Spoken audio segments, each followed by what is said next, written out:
How'd you get into all this? How'd I get into all this? Well, I worked in Ontario as a camp director. So I basically was working in the same field, more or less, that Black Spruce is working in. And we, on a much bigger scale, the camp had been running for 50 years. So, bigger scale is inevitable. We would service about 500 kids a year.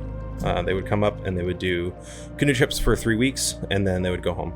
And then we did that like twice in the summer. So it was about 250 kids out on a trip at once, simultaneously.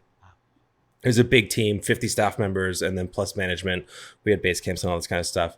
And one of my co-directors, who I had gone to that camp for, 18 consecutive summers, and ever since I was 12. So one of my first trip leaders, probably 4 years in, was this guy named Eric Miller. And he, we grew up at camp together. And he was a leader of mine, and then we were co-guides together, and then we actually worked as management together. And he had a little production company in Toronto that he did in the off season. Cool. Yeah. And I was working at camp, not earning enough money to support a family, and going, I need something else. And I was like, well, I like what he does. That's kind of cool. So when the pandemic struck, I kind of got a chance to work with him a little bit because I had more time. And then he's like, you're just going to have to buy a camera and start making stuff. I was like, well, you're right. I don't like it that you're right, but you're right. So I bought it. I just stole Leanna's camera and started using that and made some. Well, I learned Photoshop when I was 12, like my mom, or younger. My mom taught me Photoshop when I was young. So I kind of like spoke Adobe already. And so when I got into the editing software made by the same people, it wasn't second nature, but I kind of understood the way that they thought in terms of laying things out. So it wasn't as cumbersome to learn the program as if I had come from like totally fresh. And then my parents are artists, so I do have kind of like a bit of an artistic background, and like I have an eye for composition and whatnot. So that was like a pretty natural transition into photography. And then I started taking pictures and making videos with Eric, and we did a couple like really bizarre projects. We did the Christmas story in downtown Toronto during the pandemic because they usually put on a pageant, but they couldn't because of the rules. And so we did this whole thing, and Leanna and I and Riley were Jesus, Mary, and Joseph. Can we find that on YouTube or something? Yeah. Okay. Can we find it on YouTube? I have it somewhere in my like world. Okay. But were you Joseph or were you? There was just one scene where we were like standing over Riley as Jesus. Okay. And like the camera panned around, and that's like pretty much it. Otherwise, I was shooting behind the scenes photography. Gotcha. And then what happened next? I worked for this guy named Tom Wujek, with Eric, and I did a bunch of like animating in a really obscure animating program, which isn't meant for animating. But you can use it for that. So I did that for a while during the pandemic. And then we decided to come up here because we were just like, screw it, we're going up north. And I had kind of had it in my mind that I would like do media up here, but I had no means of making that so before we got here. And then I spent about 6 months fretting that it wouldn't be possible. And then I got the opportunity with Northrate to do work for them. And then it all kind of just went on from there. Because as soon as that was happening, it was possible. Then I had like a platform to showcase my work, and people could recognize that there was something of value there. And then things started to move. But before then, it was just 6 months of me staying at home going, we can't afford to live here. So back on, you decided, what the hell, we're going up north. What made you guys make that decision? Well, we knew that's huge. Yeah, well, we knew that, like, we had kind of thought about going up north previously and had talked about that and whatnot.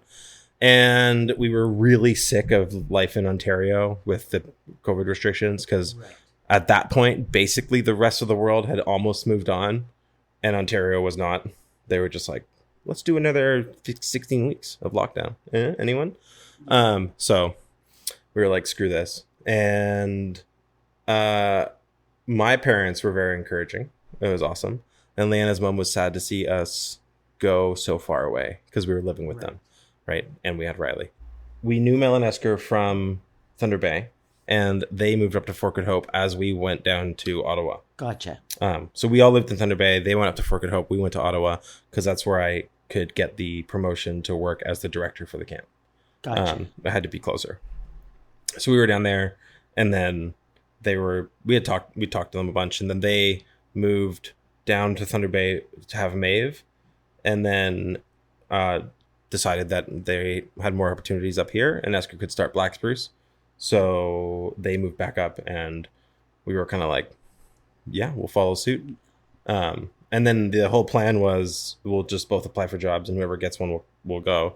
And I applied to the town and didn't get a call back. and then Leanna got a job at the school. Did that hurt you deeply? That you not getting a call back? No. Well, it's weird because I had never not gotten a job in my life until I started applying for jobs up here. And then like no one called me back. Which is okay. What was the job? Oh, it was like it wasn't recreation coordinator. I don't know what it was. I think it was what Ella was doing.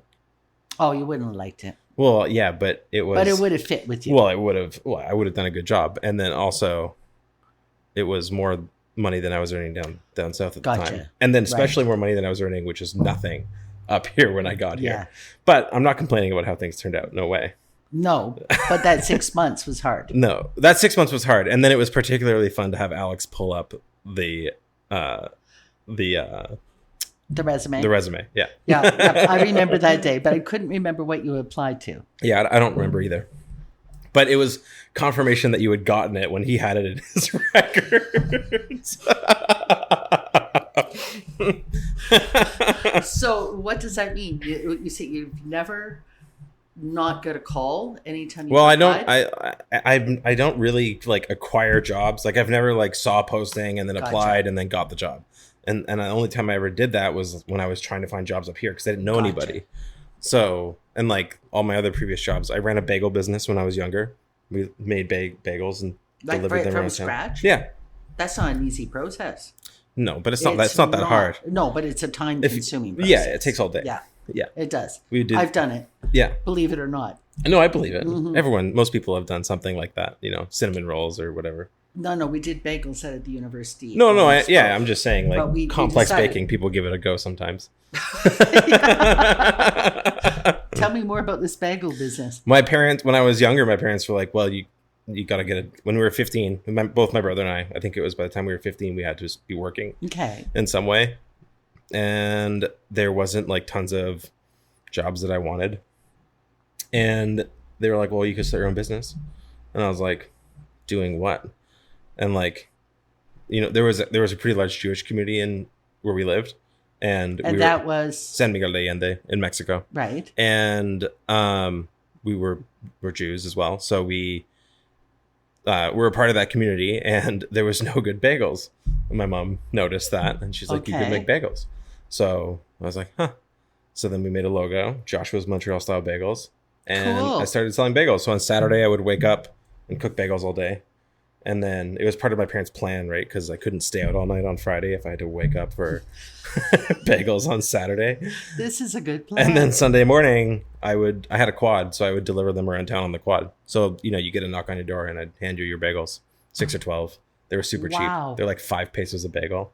Wow. Which is like, Jesus, what, 20 cents? Wow. At the university, we sold them for $4 a bagel. Yeah, I know. So I wish I had known that. Yeah. I'm sure they would have bought them for more. I don't know why I was selling them for so cheap. How long did you do that for? Like 2-3 years. Wow. Or something. Yeah.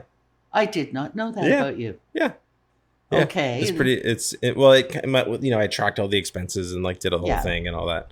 And barely was making money. But it doesn't matter. The point was that it occupied my time and gave me skills. The point wasn't making money. So I did that, and then there would be like a fair, so then I would make like 300 bagels, and we made gravlax, and we bought a bunch of cream cheese, and then we went and sold like gravlax on bagels, and there was like the Mexican burger dude next to me like glaring at me because my line was huge because no one could get bagels and cream cheese and everything in town, but burgers were every day. So he had to wait till I sold out before people bought his burgers. So when you write your book, the title of the book could be "Yes, I Made Bagels in Mexico," or and the burger guy was pissed. And the burger guy was pissed. Yeah, exactly. Yeah, Jose the burger guy was pissed. Now, was he making Mexican burgers or was he making American burgers? By virtue of being in Mexico, they were Mexican burgers. Okay. But like, I don't know, their ketchup is different and things like that. So it's just different. I don't know. They weren't very good burgers. So what did you learn from that experience? From making bagels? Yeah, from your first business. From my first business? Well, I learned that like you could do something you could make something happen and then it would be a real thing. Wow. Which is a good lesson.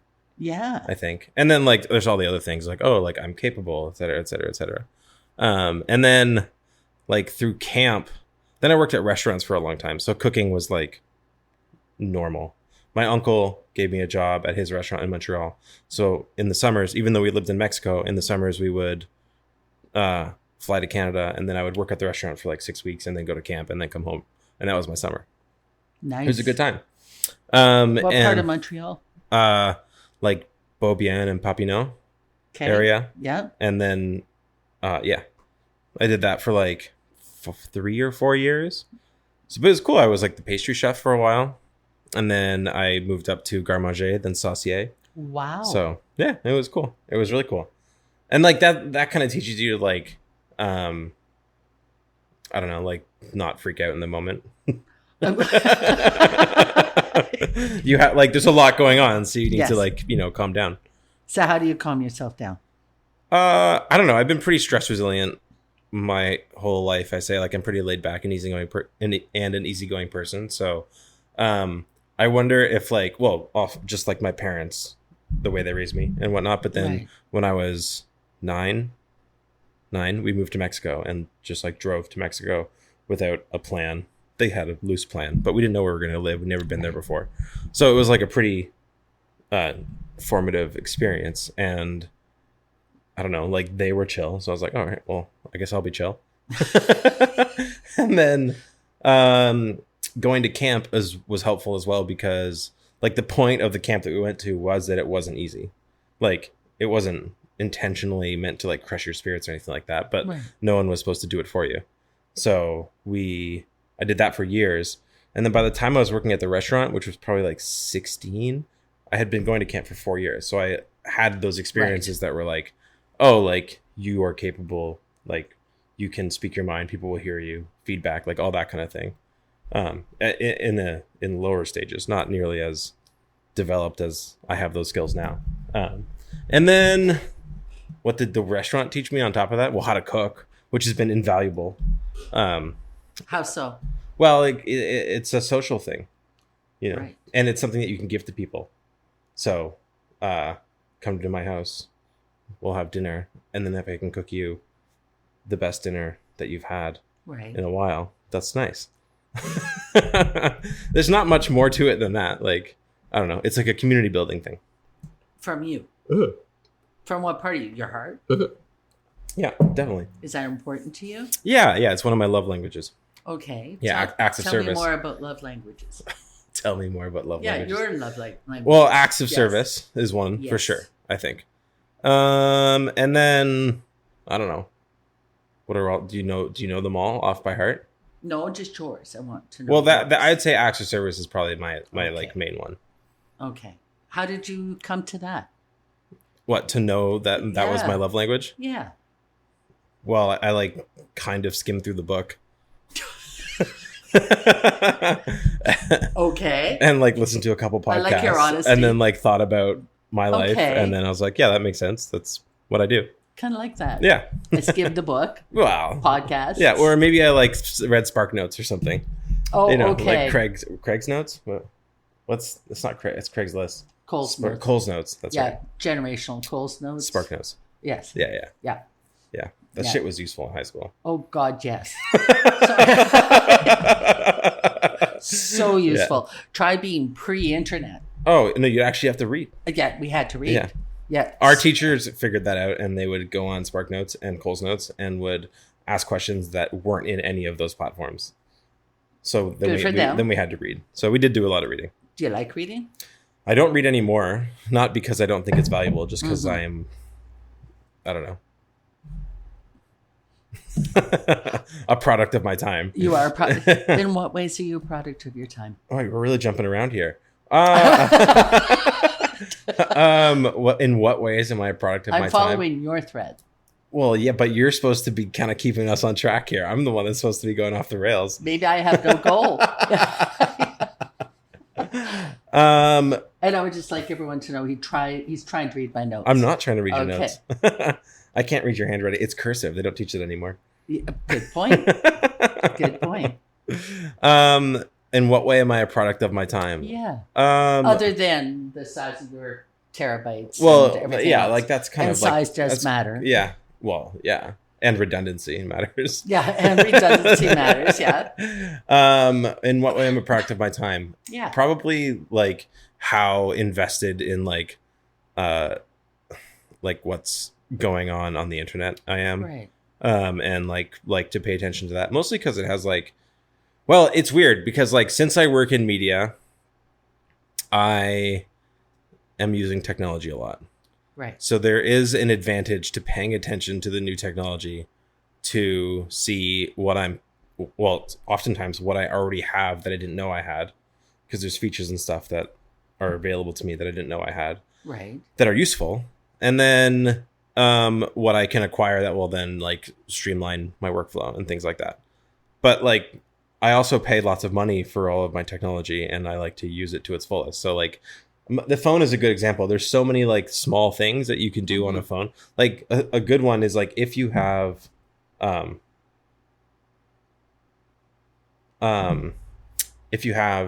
like Apple devices and you have the right settings enabled, you can copy off your phone and paste onto your computer. Yeah, which would be so cool. And that's why like I can't, like even just that, now I can't use Windows. Like that's just too useful. I can't do it. I've noticed though in the time that I've known you, Josh, that many of your podcasts prior to this one are with older people. You and I are two different generations. Yeah. And we still relate. Totally. What enables that for you? I think it mostly has to do with the like circles in which I grew up. Like, so my family are artists. So there was a lot of time spent with people who were wealthier than us. So like there was that kind of like cross fair, like social class relating to people and not being like intimidated by our social class. And then two was we were in Mexico, so there was a cultural thing as well. So then there was relating to people who were different from you on that cultural level and whatnot in a different language and everything. And then well, I don't know, like it's just boring to only relate to people your age. I think it's silly because you don't learn things as much. Like older people know more. Wow. No, but you say that as though everybody should know that. Well, it's like everyone should kind of know that. Like they've been around longer. Not all older people. It's not a blanket statement. There are older people who don't know more. I'm talking very generally. Yeah. But I think that you're rare with that. Maybe. I don't know. I also have a background in like being asked to push myself to like share about like who I am and like not be afraid of like saying things that people would be afraid to say, not like for like political reasons, but more like because it's vulnerable, because it's personal. Right. And like I've been taught that those are strengths rather than weaknesses. Like if you can be vulnerable, you can be stronger than if you are always shielding yourself, because then if there's any crack in the armor, you're screwed. But if you're just like, this is me, then you allow people the option to hurt you, but more often than not, they trust you, so they won't do that. Wow. Yeah. So has life taught you that? Your parents? No, like that? My parents, the camp. Yeah, probably the camp was mostly. My parents gave me all the tools to be primed to learn all those things, and then there was like a lot of explicit teaching at the summer camp with the guides that I had, and then also my parents sent me there on purpose, so like it was also a product of their raising of me. You realize your life has been very unique. Yeah. Oh yeah. I realized that like pretty quick. When did you? Because oftentimes when we live our lives, that's our norm. My life was pretty normal, other than my mom like did circus, until we went to Mexico, and then that was like really obviously not normal. Because all my friends stayed in Canada. Would you? What, they're going to Mexico or the circus part? Well, no, the circus didn't feel weird because it was always part of my life.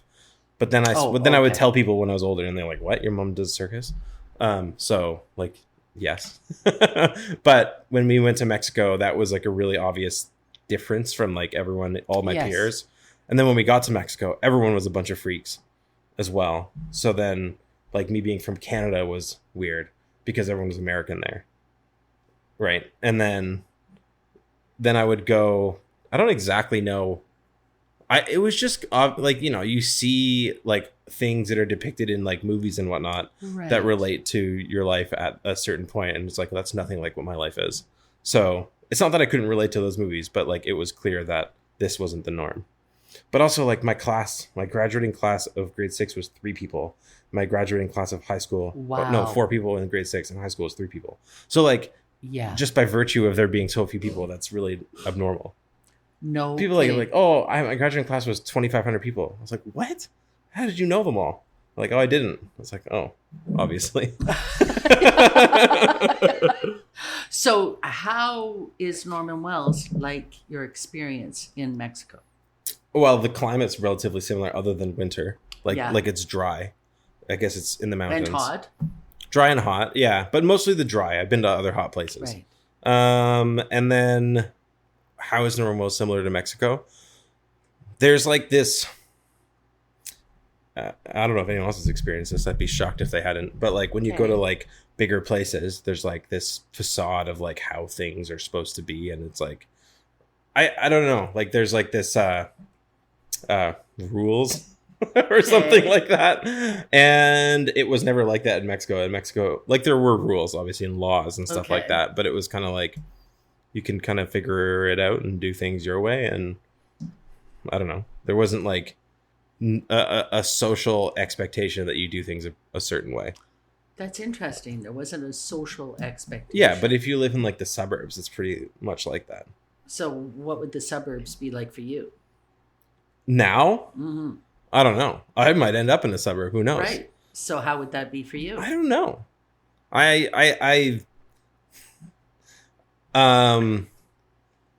feel like, well, they would be garbage if you didn't get to know anybody. But if you get to know people and then if you get to know people and then really get to know the people, it doesn't matter where you are.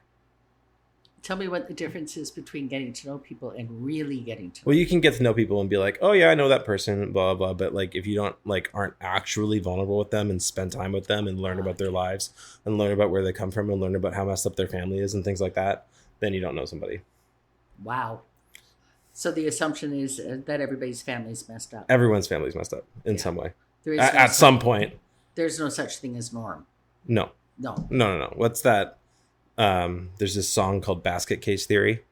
And it goes like, when you get to know, when you meet someone and like a bank teller and you're like, man, I wish my life was like theirs. Like they have it all put together. And then you get to know them for like a week and then you see a little weirdness and then you're like, huh, I didn't see that on day one.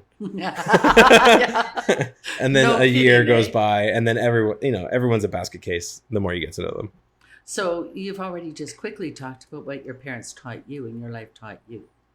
Yeah. Right? Whether it was making bagels. Yeah. Beside the Mexican / American fusion Yeah. hamburger, right? Sure. In the suburbs, that's what they call it, fusion. Oh, yeah. Which kills me. It's in this like strip mall that doesn't look Asian at all, but it's fusion. Yeah, but sometimes the food is banging there. Sometimes, but sometimes. Well, you got to try it to figure it out. Yeah. Or talk to someone who has. Yeah. Or notice where all the ethnic people go. Yeah. Yeah. Yeah, it's like the truckers at a truck stop. But with that said, what about your own kids? What kind of experiences do you want to give them? Well, I want to give them opportunities, but like being up here has been amazing for that. I feel like Norman Wells is the perfect size for like a 3-year-old's mind. Wow. Don't you think? Well put. Like there's only like 7 places you can go and like each one is fun every time you go there. So like, and they can't really hold more than that. Like, I feel like the city is like overwhelming. Yeah, if for no other reason. Well, like, I don't know. I was a young kid in the city, and like, it wasn't overwhelming because I spent most of my time at home or whatever. But like, you go out and like, how could you get to know the city? Right. I don't know. It always seems they're so big because after I was in grade 4, I had never lived anywhere with more than 100,000 people. Never. Okay. Because I lived in San Miguel and then Thunder Bay. And then I guess Ottawa, but I don't feel like that counts. Sort of. Yeah, Ottawa doesn't. Well, we were in Gatineau. Yeah. Okay. Yeah. So Ottawa is Ottawa. Yeah. But that was only for like a year. You either work in the government, wear a suit, or you serve the government. Yeah. Yeah. That isn't. Are you describing Canada? Ottawa. Oh. And the sidewalks are rolled up at 9:00 every night. Yeah. It was pretty boring. It wasn't that exciting. Yeah. There was cool like things to do outside. Like there was a lot of access to like climbing and things like that. But in terms of like, wanting a restaurant to be open like late on Monday night, it's not happening. Not happening. No. Yeah, no. Yeah. Whereas in Montreal, everything's alive. And Toronto, constant. And Toronto. Although I was there like this year in February, and we went out on like a random night to find some food in Toronto. Yeah, well, not like downtown Toronto, but like the West End, and like everything was closed. Yeah, is that post-COVID? Post-COVID. Okay, you're right. Yeah. Post-COVID. So your kids, back to your kids. Oh yeah. So what do you want to give them after Norman Wells? It really depends on them. Okay. Like what they're interested in. But I don't know. I'd like to kind of like uproot them maybe once. This is pretty big moving away from Norman Wells would be a pretty big uprooting. But they're so young still. Like I feel like you got to uproot them when they're like 8 or 9. Much like you were. Yeah, because then if you do that, then they learn that they can actually do that. And make anywhere home. Yeah. Yeah, exactly. Which is what and meet new people when they're older. Right. Because if you just spend the same, like your whole life with the same people, then it's hard to imagine branching out. So when you come to a small place like Norman Wells, you meet a lot of people who have not branched out. You're very different than but you also meet a lot of people who have branched out specifically. Okay. It's like a weird blend here. Tell me more. Well, it's a super transient place, so there's a lot of people who come here. And then there are a lot of people who are from here, but they also specifically in Norman Wells, even if you grew up here your whole life, you're constantly surrounded by new people and you're getting to know those people. Good point. Right. So you always have the option to be like, well, screw the transient people because they always leave, which is a fair line of thought, but I don't think a worthwhile strategy. And we're all about strategy. All about strategy. Yeah. And so it's cool because here people are like pretty open. I find in smaller places people are more open to sharing about themselves. In what way? I don't know. Well, I think it's because you just maybe run into the same people more, so you get to know the same people more. It might just be a virtue of that. I don't really necessarily feel like I can claim that it's more than that. So does that mean, if that goes back to what your values are, that they're more vulnerable in a small place, or? Yeah, well, like up here, more readily vulnerable. Okay. I feel like. Well, everyone's used to everyone knowing things about them here because it's just a small place and like that kind of stuff happens. But in the city, you can be anonymous forever if you want. Right. You don't ever have to expose yourself to the people around you. You can do that here too, but it's harder. It'd be pretty well impossible to be anonymous here. Well, yeah, you could like show up, rent an apartment, stay in your apartment all the time, work online, never leave your apartment. Some people would still know things about you, but really you could be pretty, I don't know, like you could go hard. It'd be pretty hard, but you think of how many people have we got now as permanent residents? I don't know. You might know. We've got, as permanent residents, we've got 600 and change. Yeah. That's a small group of people. Yeah. Oh, yeah. And then... That's maybe that doesn't include rotational people. So how many people here at any given time? Like 800? Yeah, but rotational is going down. So I'm going to say probably about 7. Okay. Not a lot of people. No, it's a small place. Mm-hmm. Yeah. So what's it mean to be vulnerable here in a small place? What have you learned in the time you've been here? Well, those are 2 different questions. Okay. Well, then answer each one of them separately. I don't think they are separate questions, but... Well, what have you learned here, and what does about it? being vulnerable? Well, I don't know. I feel like my experience. Well, I guess that's the whole reason you're asking me.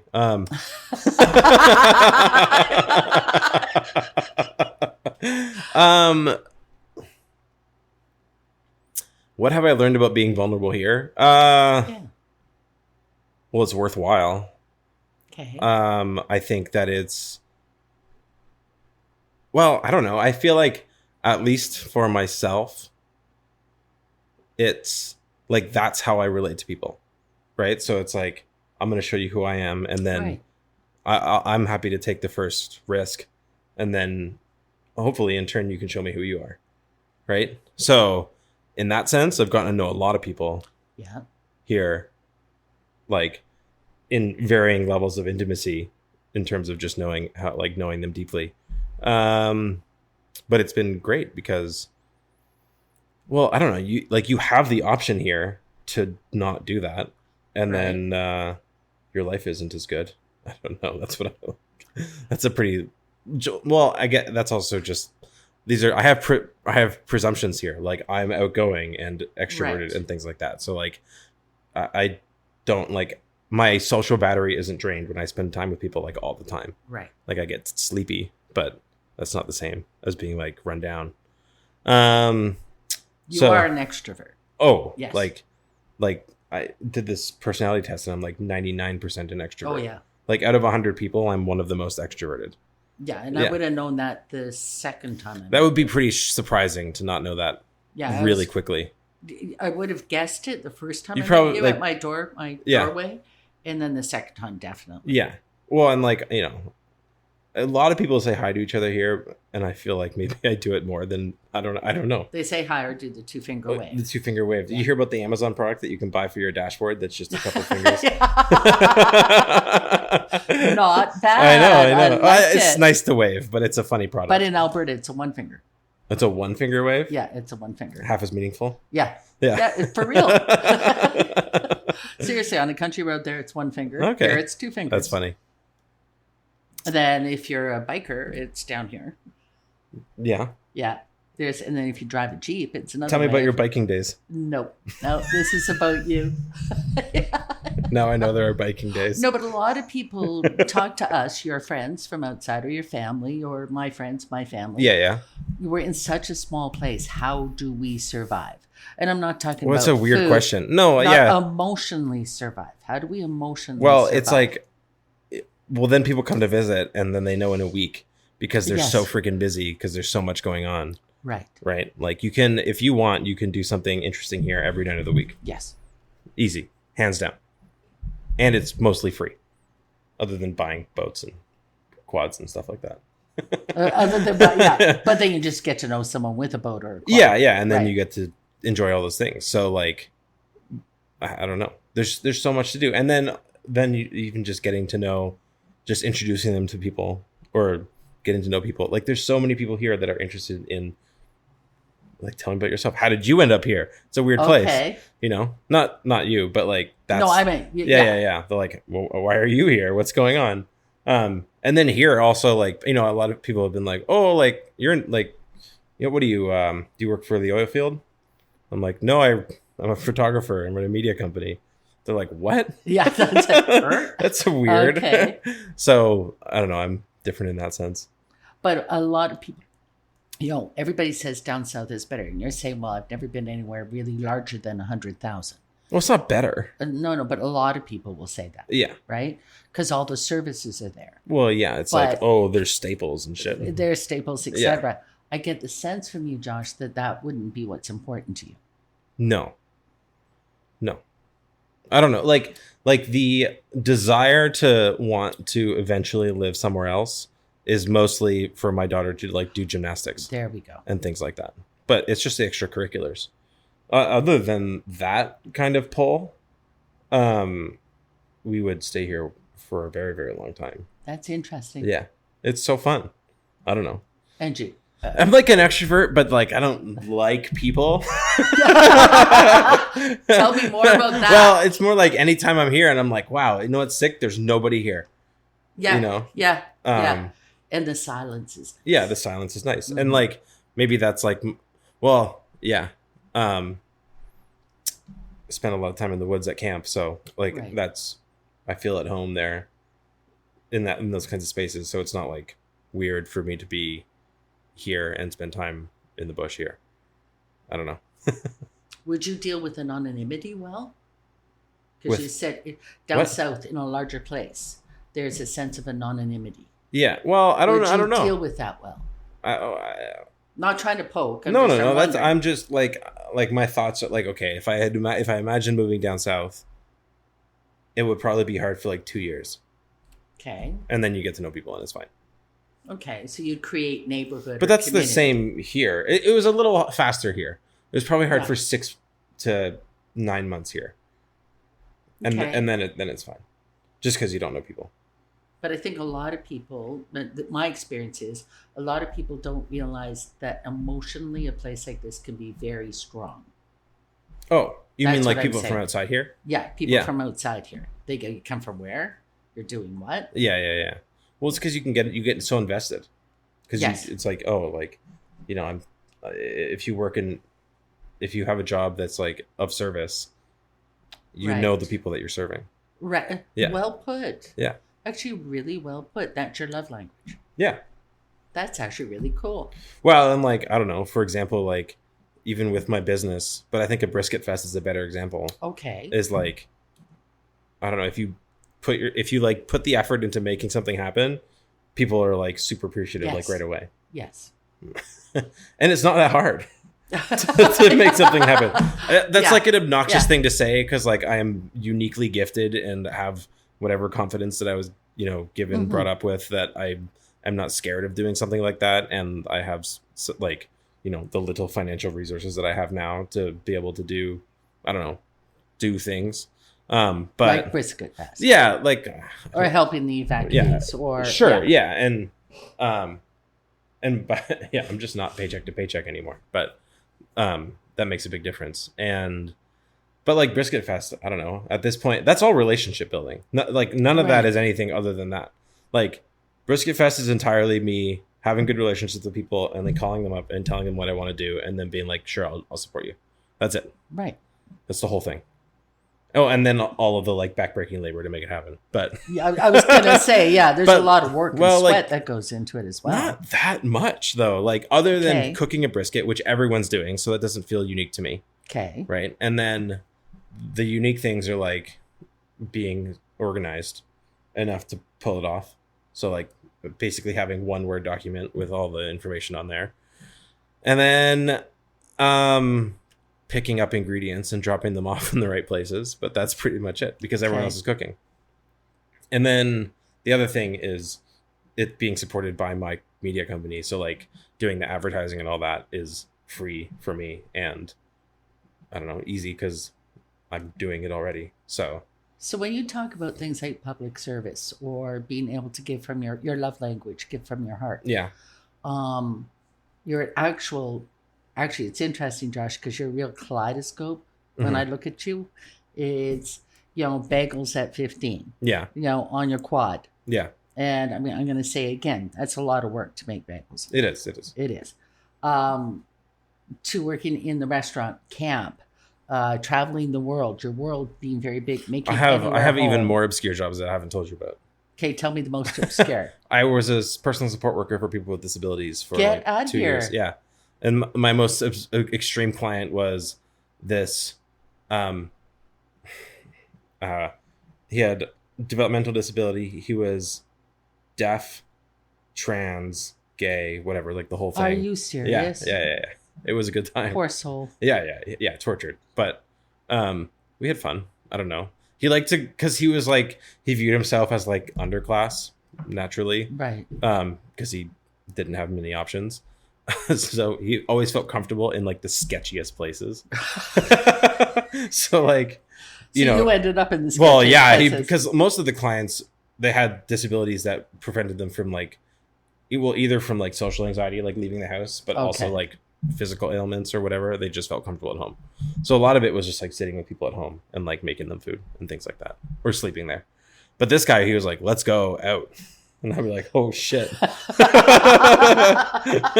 now? Yeah, where now? So I spent a lot of time at like the sketchiest Robins in Thunder Bay. Wow. Yeah. And I know Thunder Bay. And I had to learn sign language throughout that whole thing. So that was cool. Wow. Yeah.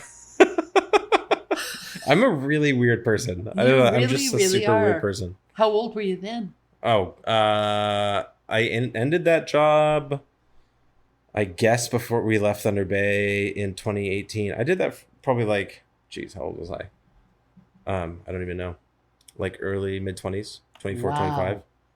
No, and I will say something about myself. His name was Randy, quadriplegic. The only way he could speak was through the mechanism in his throat. So, every time he would phone me, I would know it was him. Yeah. And it would always start with a... Now, I mean, he did really cool stuff. Did it like vibrate his vocal cords so he could talk? Yeah. Like Stephen Hawking? No, not like Stephen Hawking. Not quite. No. That's a full robot voice. Yeah, this was like he knew it was him. Now, he did some pretty cool things. He wrote songs. Did he sing in the songs? No.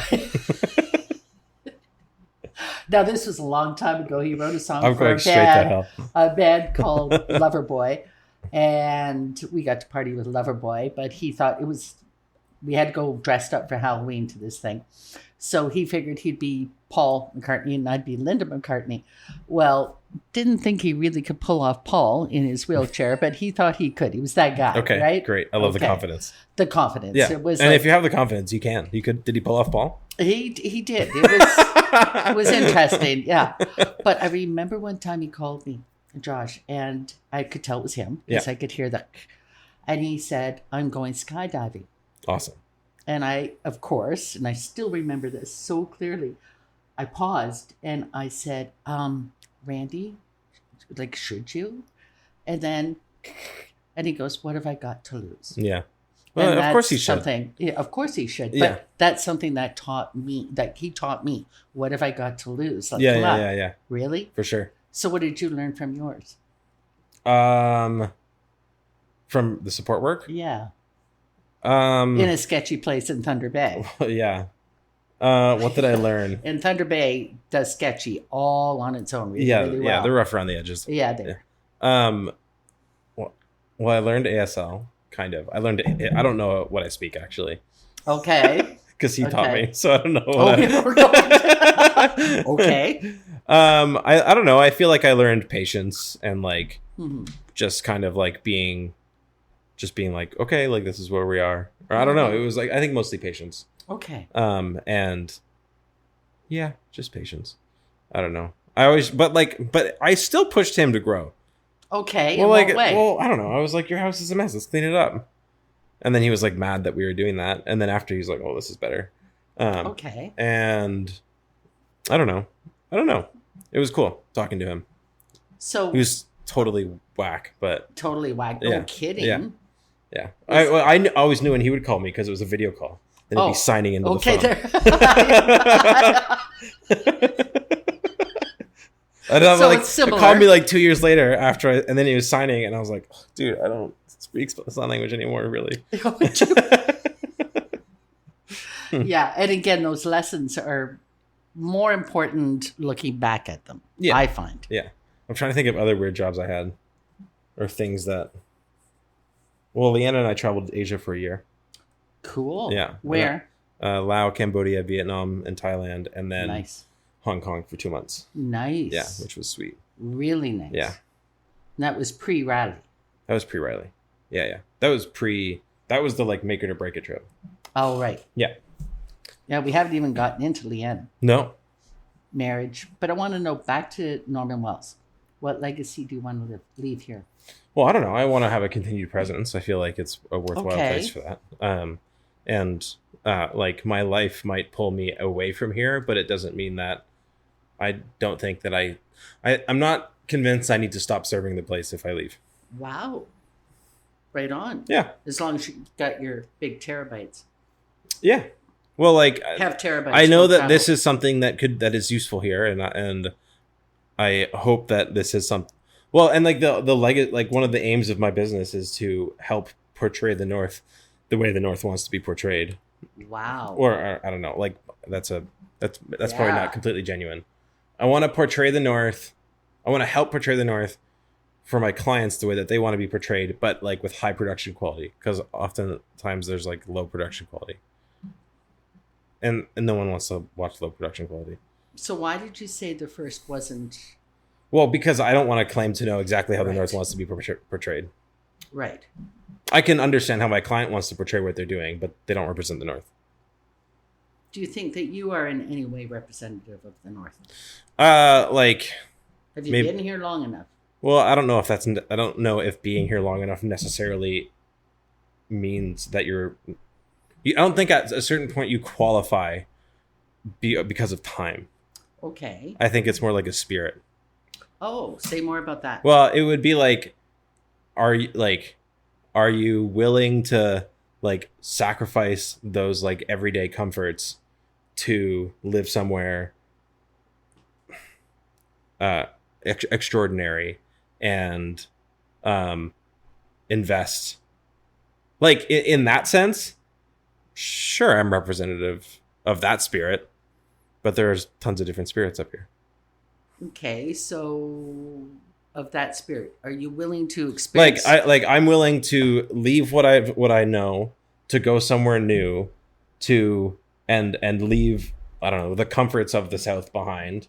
Right. To then, have an adventure up here and invest in the community. So in that sense, I'm representative of that part of the North, because there is that part of the North. There is. Yeah. There is. And you say invest. Are you vested? Am I vested? Yeah.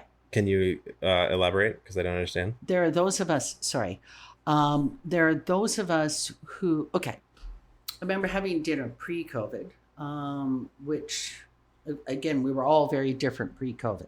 Here? You were having dinner? Yeah. And I was having dinner with I don't know this place pre-COVID. No, you don't. No. Actually, very different. Yeah. Very, very different. But with Senator Anderson. I've met her. Yeah, you've met her. I like her. She's pretty cool. Yeah. So anyway, we were at the Heritage when they had a restaurant that was open all the time, right? Anyway, and I had said, well, I think that one thing that I have found is that most people come up here to exploit the North, or many people do. And she goes, you tell me how you're different.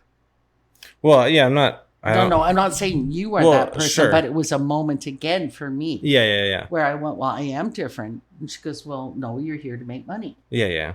So, how are you different? Well, I don't necessarily claim to be different in that sense. Oh, okay. Fair enough. But you can help create things up here and make money.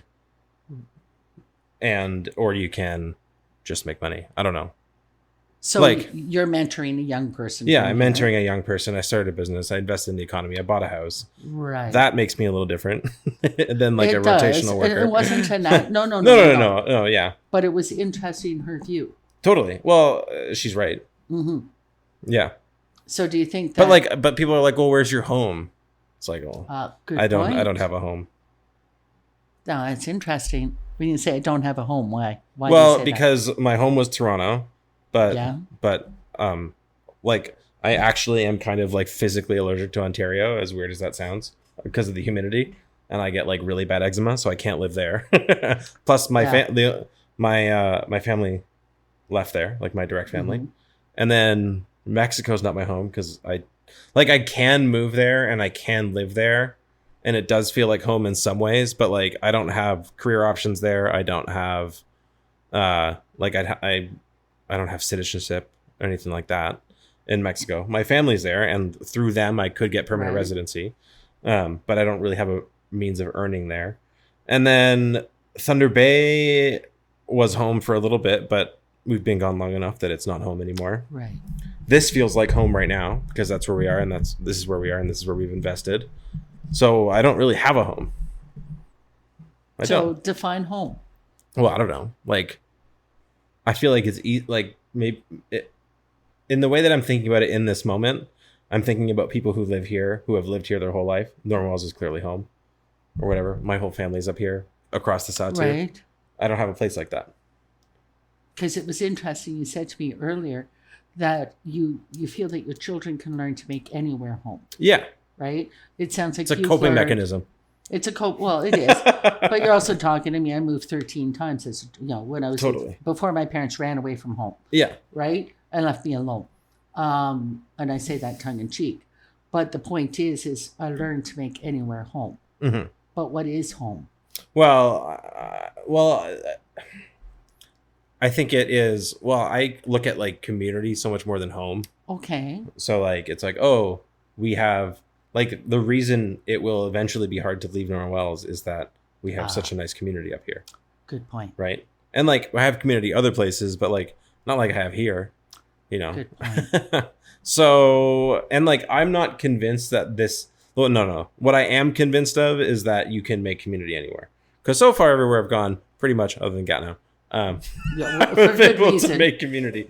And I was close there. Well, then I'm going to say you're one of the rare people who could have accomplished that. Well, no, it was more like the greater Ottawa area or whatever. Yeah. But yeah, I like living here because everything's so small and close. Like you don't have to go very far for everything. It's nice, but you're also remote, so you're like really far, but not far. Do you like the remote part? Yeah, I do. It's extreme. I don't know. I'm an extremist. You're an extremist. Yeah. I find that interesting. You're an extremist because I think we need to recapture that word because every time the extremists, they're talking about like political extremists or whatnot, but I think it's just people who do things extremely, like you know, Simon, extremist. Oh yeah, Simon, totally. I thought we weren't going to talk about individual people, but yeah. No, but he's an extremist. Like, come on, like someone denied that. Come on, like seriously. But he's an extremist. I can like him. Everything he does to the extreme. Everything. Yeah. And you didn't know before. It's such a nice. Mm-hmm. It's a much nicer definition of that word, I think, than how it's used colloquially. So, will you take friendships with you when you leave? Oh yeah, definitely. Obviously. Have you taken friendships? You followed friends up here. Followed friends up here. Still have friends in Thunder Bay. Still keep in touch with people from Ottawa. I keep in touch with people very well. I've been told that before. Like I'll just call people randomly without giving them any warning. But it's how else is he supposed to do it? Hey, do you want to chat at 2 p.m. next week? Oh, let me check my calendar. How boring. Oh, I know. Yeah, I'm with you. I hate that. I'm not doing that. I can make time for you. No. I'm in the mood for you now. Yeah, exactly. And it's a more authentic way of having a friendship because if you have a true friendship, you don't schedule your meetings. Okay, I was going to stay away from politics. Oh, were you? Well, it looks like our time is up here. Is our time up? How much time do we have? We have 2 more minutes. Are you serious? We've already been at this? We've been at it for just well, you tricked me into starting, so But I find it interesting that I think family is your home. Yeah. Where your family is. Yeah. And that brings Leanna. Well, certainly. Leanna and my kids. Like, obviously, they're my priority. Yeah, wherever you are. And if they're with you, whether it's out in the bush or it's in Toronto. I had a friend of mine in the Yukon, and my home in the Yukon is in the St. Elias. It's in Kluane Park, the St. Elias mountain range. And we were out on a trail, and he said, Cathy, downtown Toronto is more dangerous than this. Oh, but a lot of people would choose to be downtown Toronto and think they're safe. No, it's way more dangerous. Right, it's way more dangerous. Yes. Humans are the most dangerous creatures on the planet. There's no doubt about that. Exactly, they really are. And when he said that, he said we could bump into a grizzly, but we know how to deal with a grizzly, right? But if you bump into a person, you don't know you don't know. Well, yeah. I have trouble with that argument because it's well, would you rather, what was this thing where I watched this thing where they're asking women if they would rather be stuck in the woods with a man or a bear. And most of them said bear. And I was like, that's a crazy. No, I can't go there. I mean, that's there you go, being reductive again. No. Well, no, that's not me. Well, it's a similar question, but like, am I going to run into a grizzly bear? Maybe. Pretty unlikely. We could probably scare it away. But in downtown Toronto, there's like so many people. Who knows what's going to happen? I don't know. Yeah. There's way more options of things go wrong in Toronto. Exactly. Yeah. And when he told me that, I thought, there's also way more options for help, though. Yeah, but at the same time, you can die quickly, but okay, okay, we're not going to go. I was telling this story just sort of as an overarching story. So whether you are part of it all here or not, I know full well that if I had a problem, I could pick up the phone and someone would help me. Yeah, yeah, yeah. I don't know that when I'm downtown Toronto. Yeah, especially, yeah, yeah, yeah. That's what I'm fair. saying. That's fair. You know, now you have your family. Yeah. And your mom and dad are up here visiting, Right which now, is yeah. huge. Which is awesome. Which is awesome. Yeah. And they're here for how long? Till Wednesday. They've been here for almost 2 weeks. Which is cool. Yeah. Is this the first time they've come up? Yeah, and we didn't expect that they would be able to come up. It's so far, they have work to do and things like that. So this is actually a pretty big surprise that it worked out so well. And they like it. Oh my God, they're having a great time, obviously. How could they not? How could they? How do you stay so positive, Josh? Me? I don't know. I'm an old cynical person. Well, You're yeah. not. How do you? You think I'll get there one day? No, I want to know your values. I want to know your core values. And we will go overtime. Yeah, no, that's okay. How do I stay positive? I think it's just my nature. I don't know. It's going to take work. Yeah, maybe a little bit of work, but like, I have a mentality that's just like, well, would I rather? Do I want to just like sit there and accept my fate? No. Okay, there. Right. Why do that? I like that. I have a lot of agency in the situation. Everyone does, whether they know it or not. What? So in other words, like Randy said to me, what have I got to lose? Well, no, I know what I have to lose, but it doesn't mean that I shouldn't risk it. Wow. Right? Because if you don't risk, well, it's like, what's that thing? You lose 100% of the opportunities that you don't try for. Okay, I like that. You know? I like that. So it's like, oh, should we go to the sandbar tonight? Well, no, because the boat might flip and we might all drown. Well, let's just stay home. Well put. Actually, no, that's really well put. Yeah. So it's like, well, what are you going to live? Like a full, interesting life full of risk? But, well, here's the thing.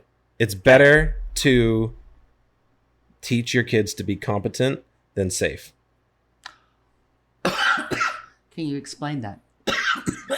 If you prioritize safety over everything, then your kids won't learn how to deal with risks. Right. But if you make people competent, then they can manage risks, and then they can do the things that people didn't think they could do because they can manage risks. Holy shit. Sorry, you're going to edit. That's why you didn't like Ontario. Shit. Yeah. Because Ontario, they think they can mitigate all this. Why? It's so boring. So boring. God forbid. It is so boring. Boring. It's so boring. Yeah, they do think you can mitigate all risks. Mm-hmm. And it's like, yeah, but if you just mitigate all risks, then you're just going to be in this like sterile bubble and nothing ever changes. Wow. Super boring. Wow. I like that. So values. Yeah. Core value. Give me two of them. Oh, speaking the truth as much as you can. And what is the other core value? 2 core values.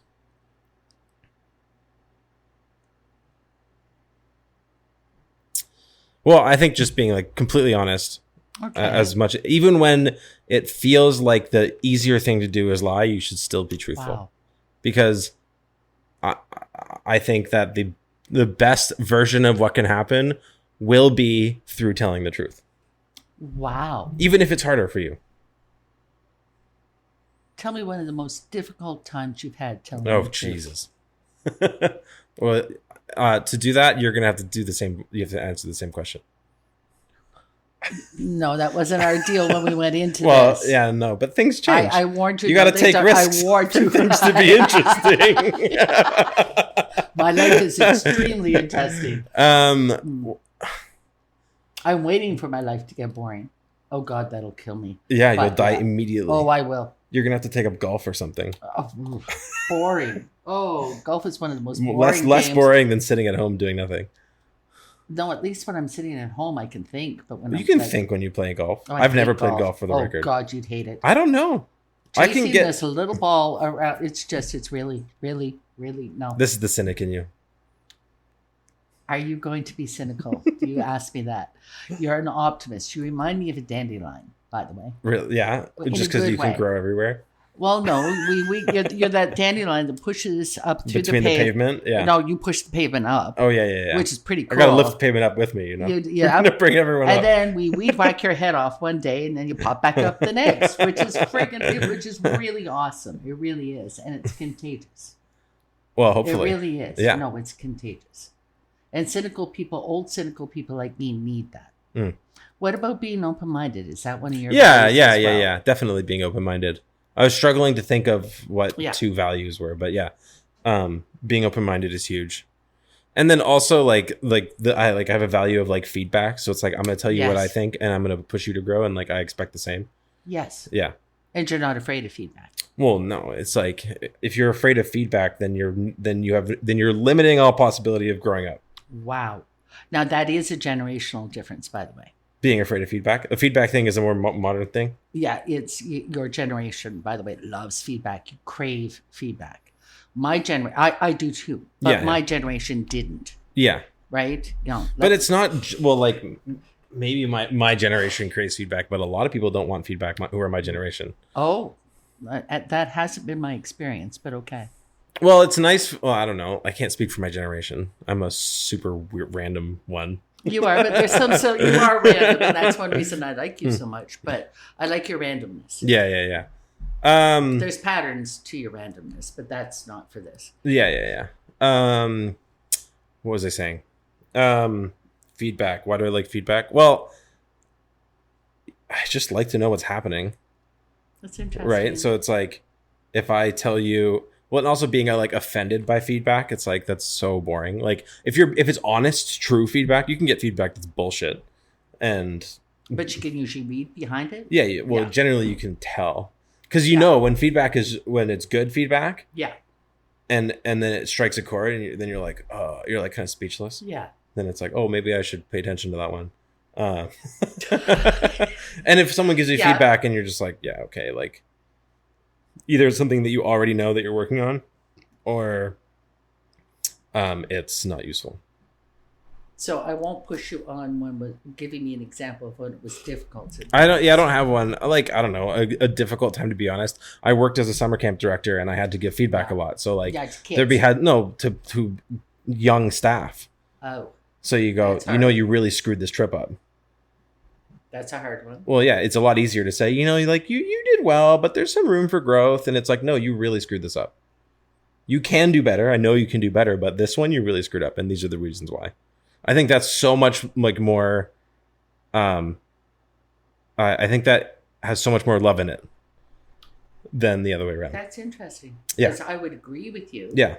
A lot of people would think the soft approach. Oh, sorry.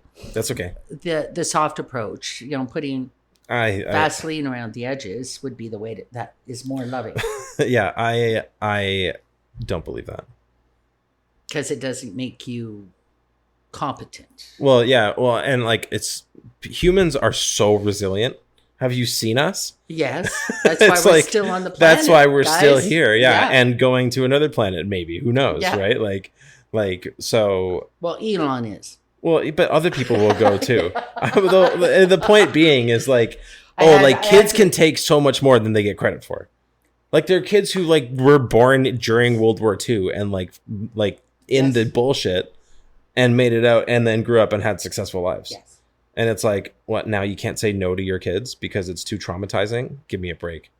There's kids whose parents were murdered in front of them and then they still had decent lives. If they have some support after them. Yeah. Yes. Oh, totally. Or the right kind of support. Or the right kind of support. And other examples where they didn't have the right kind of support and they still ended up in the right place. So point being is I think you should push your kids to grow. I think you shouldn't make things easy for them. I think that you should encourage them to, well, at least as a father, I think that I should encourage them to go out and challenge themselves. Which is nothing you wouldn't do yourself. No. Right. Yeah. No, and I think that all you have to do is watch a child learn how to walk. And you can see how, they're willing to take the risk. Yeah, that's a huge risk. Every time you see you could hit your head. You did hit your head 50 times learning how to walk. Right. So, and we're still on the face of the planet. Yeah. So that leads me to my last question. Okay. Which is what legacy, and I don't really like the word legacy. Sounds like I'm going to die. No, but, we all die. God has a kill plan for every one of us, right? But what... For lack of a better word, I'm going to say, legacy do you want to leave when you are gone? Not just from Norman Wells, but when you're gone. My life? Yeah, your life. Oh, I don't know. It has to be so grandiose. It's more just having had it would be nice if when I pass, people look back on my life and you go, you know what? He had an impact on me. That's right on. Right on. Yeah. I like that. So you want that, I mean, on your tombstone, it doesn't matter if you believe in it or not. He had an impact on me. Sure. I like that. No, I like that. No, I like that too. Sort of I don't know what I would inscribe on the tombstone. I feel like there's a better joke to put on there or something like that. Well, mine's going to say too late to turn back now, but I mean, that's... But again, I don't want a tombstone. I'm curious, like from your perspective now, where you have more life ahead of you. Yeah. Than you have behind you. Yeah. And you have young children. And well, I also believe that we have no idea how, like, the only thing that is really going to limit your life is your own imagination. I agree. Right? So, like, if you believe thoroughly that you can't be more than you are now, you will manifest that. So I don't know. Okay. I don't know. Like, even my business now is like more than I could have imagined. So. And you want to continue with the business? Well, yeah, we'll keep going.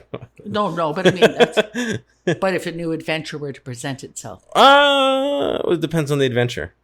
Okay. But like if someone's like, oh, like, would you change jobs in the future? As right now, I'm like, nah. Like, as far as I can tell, I'm not applying for a job ever again. Wow! Right on. I prefer that. Right on. Yeah. Right on. Because someone else would be your master. Well, I don't know. I don't like writing resumes. Tell you what, because you allowed me to do this, I'll write your resume for you. Okay, great. Okay. Yeah. Or can you have a live one going? So everything that, like, can you update it like weekly, just so that it's yeah. But I mean, it's good if you're looking for new work. If you have there's actually a pretty good start in your guys' records at the town, so you can start there. Yeah. Josh, thank you. Yeah, thank you, great. Cathy. That was fun. That was fun, actually.